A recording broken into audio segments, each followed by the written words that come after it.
প্রধানমন্ত্রী হিসেবে খালেদা জিয়া যত উন্নয়নমূলক ও যুগান্তকারী কাজ করেছেন সেসব নিয়ে কখনোই আলোচনা হয় না। কারণ খালেদা জিয়া উন্নয়নের বাণী শুনিয়ে ক্ষমতা আঁকড়ে ধরতে চাননি। তার দল বিএনপিও নিজেদের আমলের সাফল্যগুলো নিয়ে খুব একটা কথা বলে না। রাষ্ট্র বিনির্মাণে খালেদা জিয়ার কিছু উল্লেখযোগ্য কাজ দেখে নেওয়া যাক। মুক্তিযুদ্ধকে নিজেদের গণ্ডিতে সীমাবদ্ধ করে রাখার জন্য আওয়ামী লীগের সমালোচনা আছে, খালেদা জিয়া ও বিএনপির ক্ষেত্রে সেটা নেই। অথচ মুক্তিযুদ্ধ ও মুক্তিযোদ্ধাদের সম্মানিত করার ক্ষেত্রে খালেদা জিয়ার অবদানটা অসামান্য। তিনি ক্ষমতায় এসে মুক্তিযুদ্ধের স্মৃতি রক্ষা ও স্মৃতি বিজড়িত স্থানসমূহ রক্ষার উদ্যোগ গ্রহণ করেন। রায়ের বাজারে শহীদ বুদ্ধিজীবী স্মৃতিসৌধ নির্মাণ করে মুক্তিযুদ্ধে পাকিস্তানিদের হাতে নির্মমভাবে প্রাণ হারানো বুদ্ধিজীবীদের প্রতি জাতির সম্মান প্রদর্শনের ব্যবস্থা করেন। এরপর 2001 সালে সরকার গঠন করে খালেদা জিয়া মুক্তিযোদ্ধাদের কল্যাণে সরাসরি সরকারকে সম্পৃক্ত করার জন্য মুক্তিযুদ্ধ বিষয়ক মন্ত্রণালয় প্রতিষ্ঠা করে। তার নির্দেশে মুক্তিযোদ্ধা তারামন বিবিকে খুঁজে বের করে মুক্তিযুদ্ধে তার অবদানের স্বীকৃতিস্বরূপ রাষ্ট্রীয় পদক বীর প্রতীক হস্তান্তর করা হয়। খালেদা জিয়া পাকিস্তানে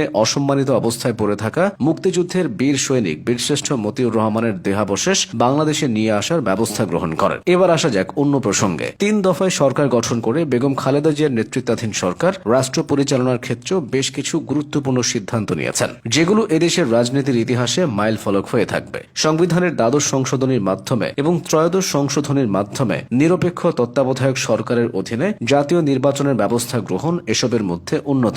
খালেদা জিয়ার সরকার রাষ্ট্রীয় কার্যক্রম পরিচালনায় 7টি সংসদীয় কমিটি গঠন করেন, যাতে বিরোধী দলীয় সাংসদদেরকে গুরুত্ব সহকারে অবস্থান দেওয়া হয়। শিক্ষা খাতে বাধ্যতামূলক প্রাথমিক শিক্ষা আইন এবং মেয়েদের জন্য 10ম শ্রেণী পর্যন্ত বিনা বেতনে পড়াশোনার ব্যবস্থা করা তার সরকারের অন্যতম অবদান। তার সরকারের আমলে বাংলাদেশ উন্মুক্ত বিশ্ববিদ্যালয় ও জাতীয় বিশ্ববিদ্যালয়ের পথ চলা শুরু হয়। বেসরকারি বিশ্ববিদ্যালয় প্রতিষ্ঠার অনুমোদন তার সরকারের আমলেই গৃহীত হয়। তিনি জিয়াউর রহমানের অর্থনীতির অনুসরণ করে বেসরকারীকরণের উপর গুরুত্ব আরোপ করেন। ব্যক্তিগত আয়কর প্রদানের হার 55% থেকে 25% নিয়ে আসেন। ব্যবসায় সহজ করার লক্ষ্যে 27 ধরনের শুল্ক হ্রাস করে 7 ধরনের আমদানি শুল্ক নির্ধারণ করেন। বেগম খালেদা জিয়া বাংলাদেশে মুক্তবাজার অর্থনীতির সূচনা করেন। দেশের ভূভাগের খনিজ সম্পদকে কাজে লাগাতে বড় পুকুরিয়ায় কয়লা খনি ও মধ্যপাড়ার শ্বেত পাথরের খনি থেকে উত্তোলন কার্যক্রমের সূচনা তার সরকারের আমলেই করা হয়। বেগম খালেদা জিয়ার শাসনামলে নারীদের আত্মনির্ভরশীল রূপে গড়ে তোলার জন্য প্রধানমন্ত্রীর তহবিল থেকে সহজ শর্তে ঋণ সহায়তা প্রকল্প গ্রহণ করা হয়। আত্মকর্মসংস্থান কর্মসূচির অংশ হিসেবে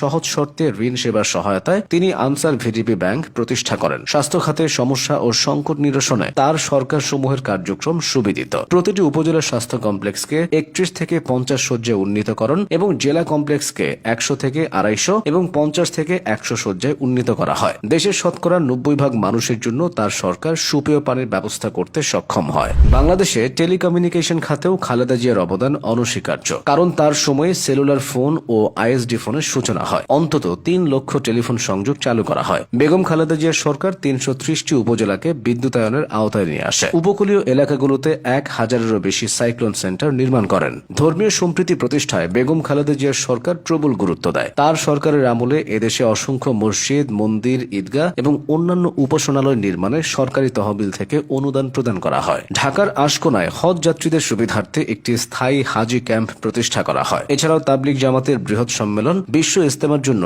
টঙ্গীতে অতিরিক্ত 300 একর জমির বন্দোবস্ত করে বেগম খালেদা জিয়ার সরকার। প্রধানমন্ত্রী হিসেবে খালেদা জিয়ার এসব সাফল্যের কথা আপনি কতটুকু জানতেন?